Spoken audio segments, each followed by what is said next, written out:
রাজধানীর গুরুত্বপূর্ণ হাসপাতাল হলেও ভবনের নিচের পরিবেশ দেখে মনে হতেই পারে এটি পরিত্যক্ত কোনো ভবন। বলছি ঢাকা মেডিকেল কলেজ হাসপাতালের পেডিয়াট্রিক আইসিইউ ভবনের কথা, যেখানে প্রবেশ করতেই প্রায় প্রতিদিন মিলবে ময়লা সহ জমে থাকা পানির এমন দৃশ্য। শুধু ভবনের নিচে নয়, এমন অস্বস্তিকর পরিবেশের অভিযোগ রয়েছে বিভিন্ন ওয়ার্ড সংশ্লিষ্ট ওয়াশরুমের পরিচ্ছন্নতা নিয়েও, যা বেশিরভাগ সময় থাকে ব্যবহার অযোগ্য। ময়লা পানিতে আবর্জনা বাথরুম করা অবস্থা খারাপ, এই কারণে যাতায়াত করা যায় না।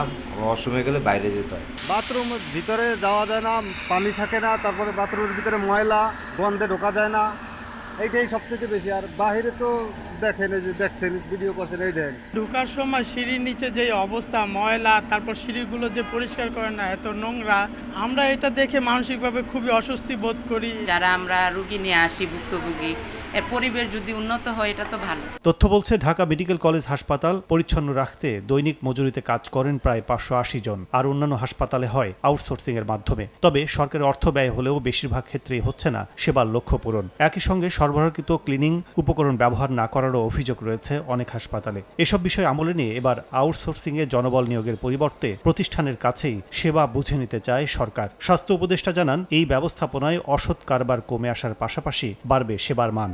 নতুন উদ্যোগ বাস্তবায়নে অর্থ মন্ত্রণালয়ের ছাড়পত্রের অপেক্ষায় স্বাস্থ্য মন্ত্রণালয়। ক্লিনিং সাইডে দেখা যায় আমরা যতই লোক নেই না কেন, ওই মানুষগুলো ওই কাজগুলো করে না।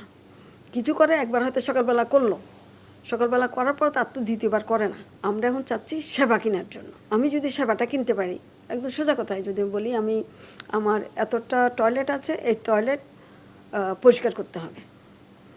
এই কোনো কোম্পানিকে বলবো তুমি আমার মেশিন দিয়ে পরিষ্কার করবা নাকি তুমি জনবল দিয়ে করবে, এটা তোমার বিষয়। ক্লিনিং জিনিসগুলো কিনতে হচ্ছে না, মানুষগুলোকে কন্ট্রোল করার জন্য নতুন করে কিছু লোক নিয়োগ দিতে হচ্ছে না। তাদের লোকরা তারা যখন ড্রেস দিয়ে করবে, আমি সেই লোকটারে পয়েন্ট আউট করতে পারবো যে তোমার এই লোক আমার এখানে এই জিনিসটা করছে।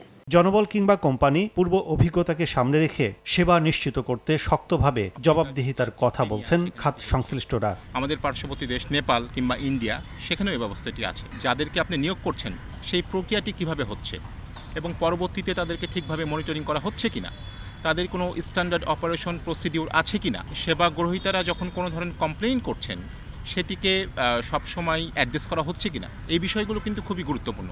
দীর্ঘ 1.5 দশক ধরে স্থায়ী জনবল নিয়োগের পরিবর্তে বেশিরভাগ দফতরে নিম্ন পদে নিযুক্ত রয়েছে আউটসোর্সিং জনবল। অভিযোগ রয়েছে, টেন্ডারের মাধ্যমে সরকারি প্রতিষ্ঠানে এসব জনবল নিয়োগ দেয় প্রভাবশালীদের কোম্পানি। কাজে নিযুক্ত হওয়ার পরই অনেকেই মাস ভিত্তিতে এই কাজ বিক্রি করেন অন্যের কাছে। এতে জবাবদিহিতার বাইরে থেকে যান সংশ্লিষ্ট ব্যক্তি।